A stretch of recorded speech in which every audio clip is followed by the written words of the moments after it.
بسم اللہ الرحمن الرحیم۔ السلام علیکم۔ جب جازویہ ارد شیر کو بتا رہا تھا کہ اسے میدان جنگ تک پہنچنے کا موقع ہی نہیں ملا، اس وقت الیس میں صورتحال کچھ اور ہو چکی تھی۔ جازویہ اپنے دوسرے سالار جابان کو لشکر دے آیا تھا اور اس نے جابان سے کہا تھا کہ وہ اس کی واپسی تک مسلمانوں سے لڑائی سے گریز کرے۔ جابان الیس کے کہیں قریب تھا۔ اسے ایک اطلاع یہ ملی کہ عیسائیوں کا ایک لشکر الیس کے گرد و نواح میں جمع ہے، اور دوسری اطلاع یہ ملی کہ مسلمانوں کا لشکر الیس کی طرف بڑھ رہا ہے۔ جابان کے لیے حکم تو کچھ اور تھا، لیکن اس اطلاع پر کہ مسلمان پیش قدمی کر رہے ہیں وہ خاموش نہیں بیٹھ سکتا تھا۔ اس نے اپنے لشکر کو کوچ کا حکم دیا اور الیس کا رخ کر لیا۔ ابھی جازویہ واپس نہیں آیا تھا۔ جابان تک ارد شیر کا بھی کوئی حکم نہیں پہنچا تھا۔ چونکہ وہ وہاں موجود تھا، اس لیے یہ اس نے اپنی ذمہ داری سمجھی کہ مسلمانوں کو روکے۔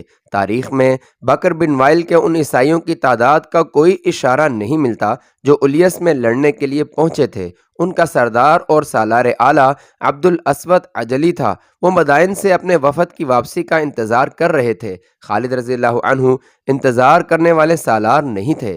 انہوں نے اپنی فوج کو تھوڑا سا آرام دینا ضروری سمجھا تھا۔ پھر انہوں نے الیس کی طرف پیش قدمی کا حکم دے دیا۔ رفتار معمول سے کہیں زیادہ تیز رکھی۔ مثنہ بن حارثہ اپنے جان بازوں کا دستہ لیے باقی لشکر سے الگ تھلگ جا رہے تھے۔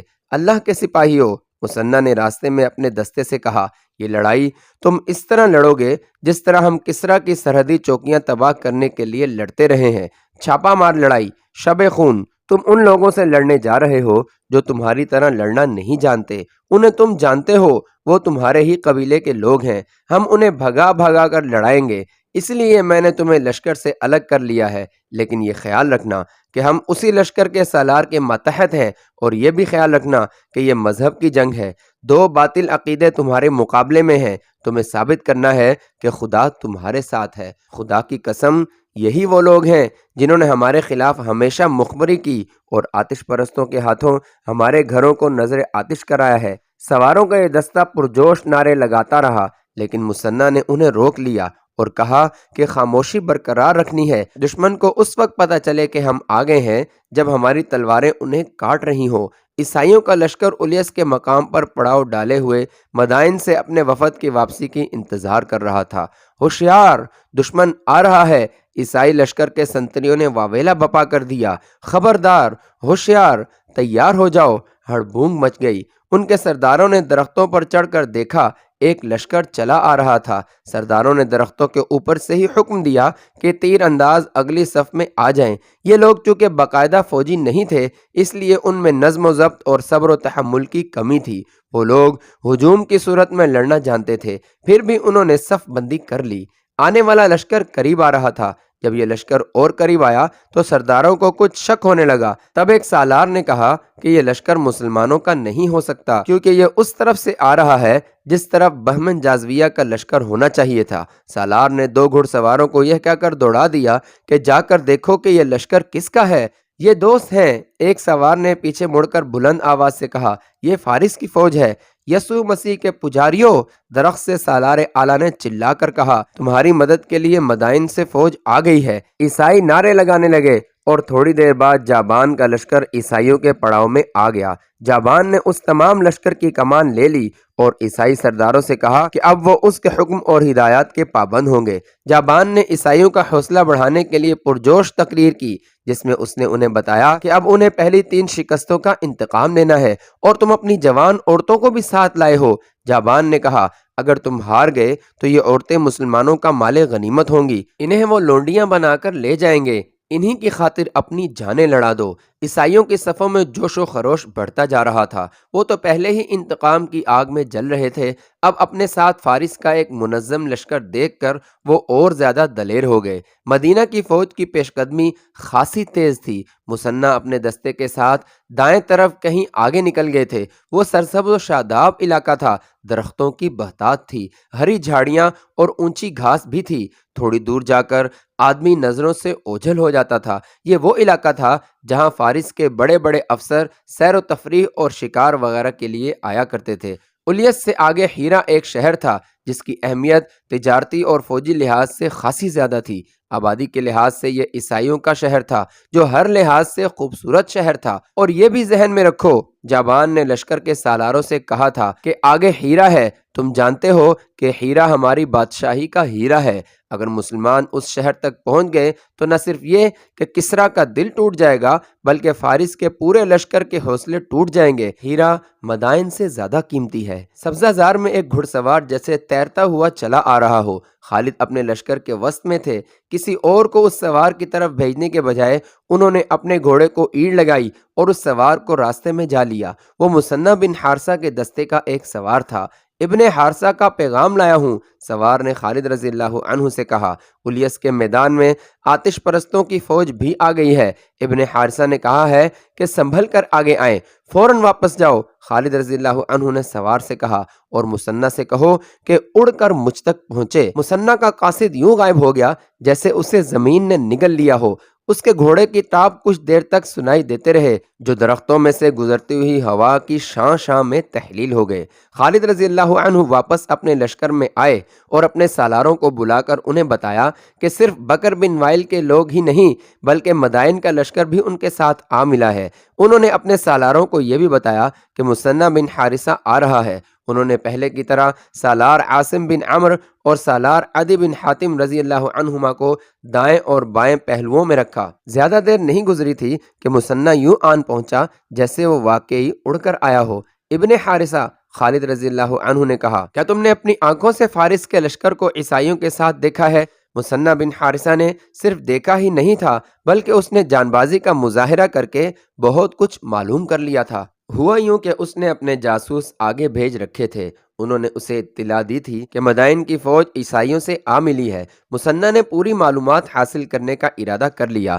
رات کو اس نے اپنے ساتھ 300 سوار لیے اور دشمن کے پڑاؤ کے قریب جا کر گھوڑوں سے اترے اور انہیں ایک درخت کے ساتھ باندھ دیا، اور وہاں سے وہ چھپ چھپ کر اور جہاں ضرورت پڑی وہاں پیٹ کے بل رینگ کر پڑاؤ کے نزدیک چلے گئے۔ آتش پرستوں کے سنتری پڑاؤ کے ارد گرد گھوم پھر رہے تھے۔ یہ سفر 12 ہجری کے وسط کی راتیں تھیں۔ آدھے چاند کی چاندنی تھی جو فائدہ بھی دے سکتی تھی اور نقصان بھی۔ 2 سنتری ان کے سامنے سے گزر گئے۔ انہیں پیچھے سے جا کر پکڑا جا سکتا تھا لیکن ان کے پیچھے پیچھے ایک گھڑ سوار آ رہا تھا۔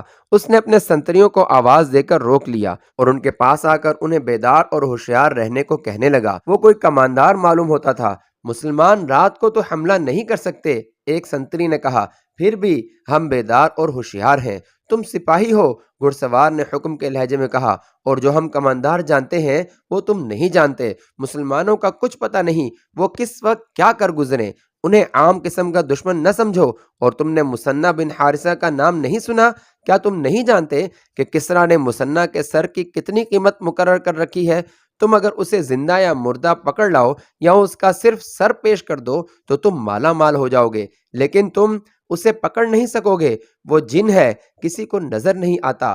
چلو آگے چلو، اپنے علاقے کا گشت کرو۔ سنتری آگے نکل گئے اور گھڑ سوار وہیں کھڑا رہا۔ مثنہ بن حارثہ اپنے 3 جانبازوں کے ساتھ ایک گھنی جھاڑی کے پیچھے چھپا ہوا تھا۔ گھڑ سوار اس طرف جانے کے بجائے جس طرف سنتری چلے گئے تھے دوسری طرف چلا گیا۔ گھوڑے پر اسے پکڑنا خطرے سے خالی نہیں تھا۔ مثنہ نے اپنے ایک جانباز کے کان میں کچھ کہا اور گھڑ سوار کماندار کو دیکھا۔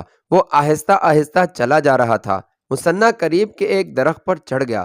اس کے جانباز نے ذرا اونچی آواز سے کچھ کہا۔ کماندار نے گھوڑا روک لیا۔ جانباز نے اسے وہیں واپس آنے کو کہا۔ وہ اس آواز پر واپس آ رہا تھا۔ اچانک درخت سے مثنہ کودا اور گھڑ سوار کے اوپر گرا اور اسے گھوڑے سے گرا دیا۔ مثنہ کے ایک آدمی نے دوڑ کر گھوڑے کی لگام پکڑ لی اور 2 نے کماندار کو دبوچ لیا اور اس کا منہ باندھ دیا۔ اسے اور اس کے گھوڑے کو وہاں سے دور لے گئے۔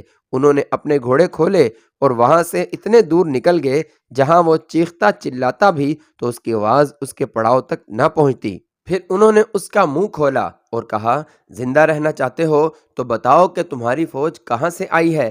مسنہ نے تلوار کی نوک اس کی شہرگ پر رکھ کر پوچھا۔ وہ بہمن جازویہ کے لشکر کا کماندار تھا۔ اس نے جان بچانے کی خاطر سب کچھ بتا دیا، یہ بھی کہ جازویہ مدائن چلا گیا ہے اور اس کی جگہ جابان سالار ہے، اور بکر بن وائل کا لشکر انہیں اتفاق سے مل گیا ہے۔ اس نے یہ بھی بتایا کہ اس قبیلے کے کچھ سردار مدائن سے فوج اپنے ساتھ لائیں گے۔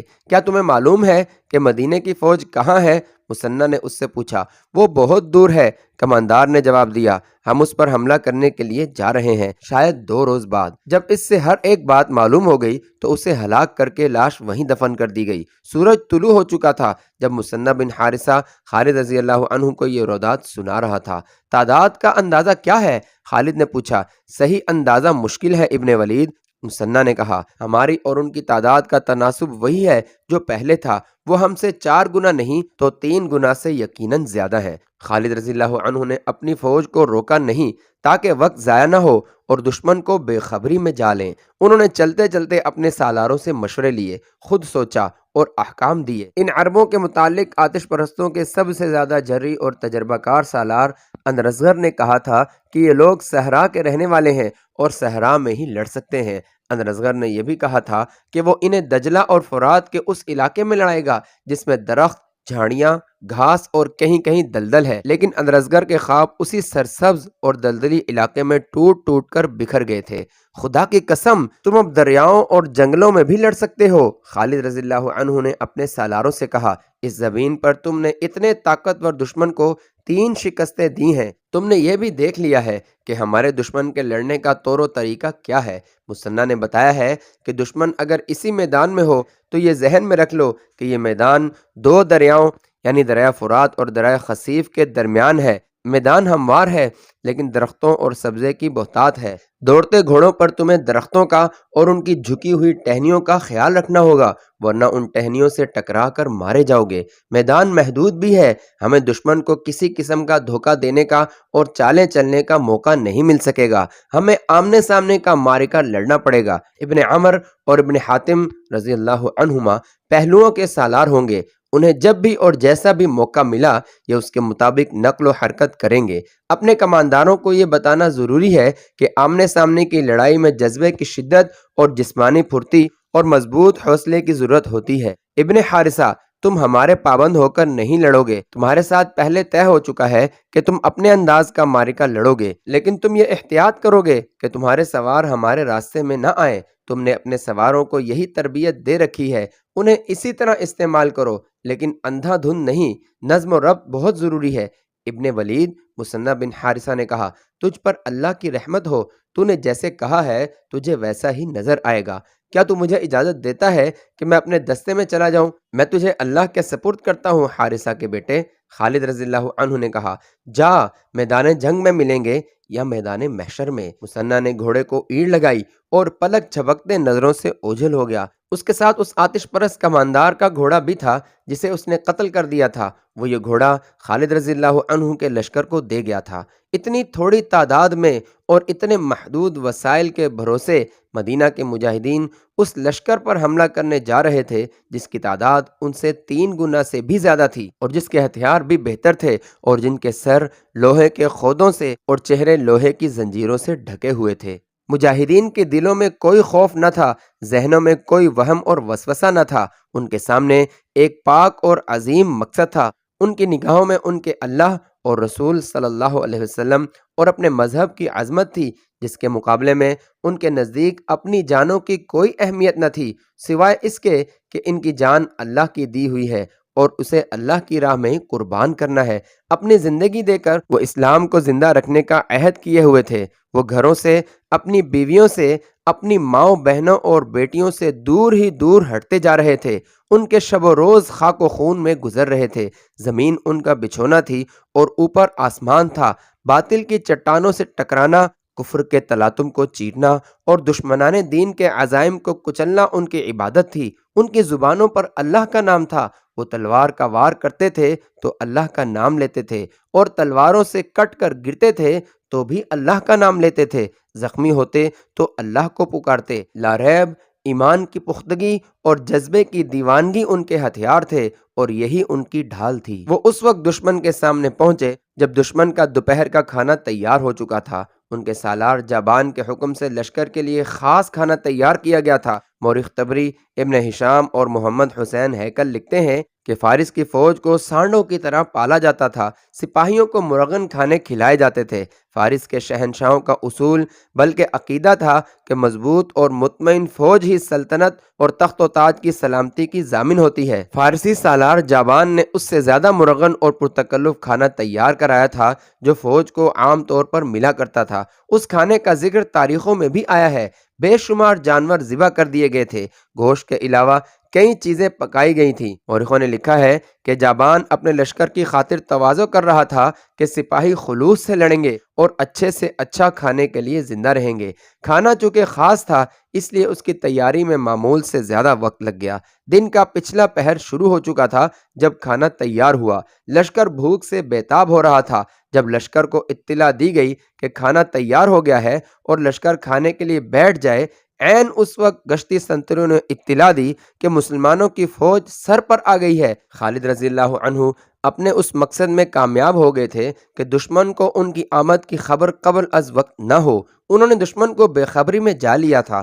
آتش پرستوں اور عیسائیوں میں ہڑبونک سی بپا ہو گئی۔ سالار اور کماندار چلا چلا کر دونوں لشکروں کو جنگ کی تیاری اور صف بندی کا حکم دے رہے تھے، مگر لشکر کے سامنے جو رنگا رنگ کھانے رکھے جا رہے تھے انہیں لشکر چھوڑنے پر آمادہ نہ تھا۔ طبری کی تحریر شاہد ہے کہ لشکر سے بڑی بلند آواز اٹھی کہ مسلمانوں کے پہنچنے تک وہ کھانا کھا لیں گے۔ پیشتر سپاہی کھانے میں مصروف ہو گئے۔ خالد رضی اللہ عنہ کی فوج جنگی ترتیب میں بالکل سامنے آ گئی۔ یہ فوج حملے کے لیے بالکل تیار تھی۔ آتش پرستوں اور عیسائیوں میں وہ بھی تھے جو مسلمانوں سے شکست کھا چکے تھے۔ انہوں نے اپنی فوج کو مسلمانوں کی تلواروں اور برچیوں سے کٹتے دیکھا تھا۔ وہ مسلمانوں کو دیکھ کر ہی ڈر گئے تھے۔ کھانا چھوڑ دو، ان میں سے کئی ایک نے واویلا بپا کر دیا۔ ان مسلمانوں کو موقع نہ دو، کاٹ دیں گے، مار دیں گے، تیار ہو جاؤ۔ وہ کھانا چھوڑ کر لڑنے کی تیاری کرنے لگے۔ باقی لشکر اپنے سالاروں اور کمانداروں کا بھی حکم نہیں مان رہا تھا۔ وہ سب بھوک سے مرے جا رہے تھے، لیکن جنہوں نے مسلمانوں کے ہاتھ دیکھے ہوئے تھے ان کی خوف زدہ ہڑبونک دیکھ کر سارا لشکر کھانا چھوڑ کر اٹھ کھڑا ہوا۔ مدینے کے مجاہدین اور آگے چلے گئے۔ خالد رضی اللہ عنہ انہیں احکام دے رہے تھے۔ دشمن نے ابھی گھوڑوں پر زینے کسی تھیں اور سارے لشکر کو زرہ پہننی تھی۔ جابان نے مہلت حاصل کرنے کے لیے یہ طریقہ اختیار کیا کہ اس دور کے رواج کے مطابق عیسائیوں کے سردار عبد الاسود کو ذاتی مقابلے کے لیے آگے کر دیا۔ کس میں ہمت ہے جو میرے مقابلے کے لیے آئے گا؟ عبد الاسود نے اپنے لشکر سے آگے آ کر مسلمانوں کو للکارا۔ جسے میری تلوار سے کٹ مرنے کا شوق ہے وہ آگے آ جائے، میں ہوں ولید کا بیٹا۔ خالد رضی اللہ عنہ نے نیام سے تلوار نکال کر بلند کی اور گھوڑے کو ایڑ لگائی۔ میں ہوں جس کی تلوار تجھ جیسوں کے خون کی پیاسی رہتی ہے، گھوڑے کی پیٹھ پر رہ اور اپنا نام پکار۔ میں ہوں عبد الاسود عجلی۔ اس نے بلند آواز سے کہا، نام عجلان کا بلند ہوگا۔ خالد رضی اللہ عنہ کا گھوڑا اس کے قریب سے گزر گیا، آگے جا کر مڑا اور خالد رضی اللہ عنہ نے تلوار تان لی۔ عبد الاسود نے بھی تلوار نکال لی تھی۔ خالد رضی اللہ عنہ نے دوڑتے گھوڑے سے اس پر وار کیا، لیکن یہ وار خطا گیا۔ عبد الاسود نے بھی خالد رضی اللہ عنہ کی طرف گھوڑا دوڑا دیا اور ایک بار پھر دونوں سوار آمنے سامنے آ گئے۔ اب کہ عبد الاسود نے وار کیا، خالد رضی اللہ عنہ نے وار اس طرح روکا کہ ان کی تلوار عبد الاسود کے دستے پر لگی جہاں اس عیسائی سردار کا ہاتھ تھا۔ اس کے اس ہاتھ کی 2 انگلیوں کے اوپر کے حصے صاف کٹ گئے، تلوار اس کے ہاتھ سے گر پڑی۔ عبد الاسود نے بھاگ نکلنے کے بجائے بلند آواز میں کہا کہ اسے برچھی دی جائے۔ اس کے لشکر میں سے ایک آدمی نکلا جس کے ہاتھ میں برچھی تھی۔ وہ دوڑتا ہوا اپنے سردار کی طرف آیا۔ خالد رضی اللہ عنہ نے اس کا راستہ روکنے کے لیے گھوڑے کا رخ اس کی طرف کر دیا۔ وہ آدمی پیادہ تھا۔ اس نے خالد سے بچنے کے لیے برچھی اپنے سردار کی طرف پھینکی۔ خالد رضی اللہ عنہ پہنچ گئے تھے۔ برچھی آ رہی تھی جیسے خالد کے سر کے اوپر سے گزرنا تھا۔ عبد الاسود نے برچھی پکڑنے کے لیے دونوں ہاتھ بلند کر رکھے تھے۔ خالد رضی اللہ عنہ نے برچھی کو تلوار ماری۔ برچھی کٹ تو نہ سکی لیکن ان کا مقصد پورا ہو گیا۔ برچھی راستے میں رک گئی اور گر پڑی۔ خالد رضی اللہ عنہ نے گھوڑے کا رخ عبد الاسود کی طرف کر دیا۔ اب یہ شخص وار سے صرف بچ سکتا تھا مگر وار کو روکنا اب اس کے بس کی بات نہیں تھی۔ خالد رضی اللہ عنہ نے بغرض تماشا اسے ادھر ادھر بھگایا۔ ابن ولید، خالد کے ایک سالار نے بلند آواز سے کہا، اسے ختم کرو، دشمن تیار ہو رہا ہے۔ خالد رضی اللہ عنہ نے گھوڑے کی رفتار تیز کر کے اور اسود کے قریب سے گزرتے تلوار برچھی کی طرح ماری۔ عبد الاسود نے گھوڑے کے ایک پہلو پر جھک کر بچنے کی کوشش کی، لیکن خالد کی تلوار اس کے دوسرے پہلو میں اتر گئی۔ عبد الاسود سنبھل گیا لیکن وہ بھاگا نہیں۔ خالد رضی اللہ عنہ نے اب پیچھے سے آ کر اس پر ایسا وار کیا کہ اس کی گردن اس طرح کٹی کہ سر ڈھلک کر ایک کندھے پر چلا گیا۔ گردن پوری نہیں کٹی تھی۔ ادھر عیسائیوں کا سردار عبد الاسود گھوڑے سے گرا اور ادھر دریائے فرات کی طرف سے بے شمار گھوڑوں کے دوڑنے کا شور سنائی دیا۔ گھوڑے سر پر دوڑتے آ رہے تھے۔ اس پہلو پر عیسائیوں کا لشکر تھا۔ گھڑ سواروں کے ہاتھوں میں برچیاں تھیں۔ گھوڑے عیسائیوں کے لشکر میں جا گھسے اور سواروں کی برچیوں نے انہیں چھیننا شروع کر دیا۔ عیسائیوں کی توجہ سامنے مسلمانوں کی طرف تھی۔ وہ مقابلے کے لیے سنبھل نہ سکے۔ میں ہوں حارثہ کا بیٹا مثنیٰ، اس شور و غوغا میں ایک للکار سنائی دے رہی تھی۔ ہم بھی تم میں سے ہیں، میں ہوں مثنیٰ بن حارثہ۔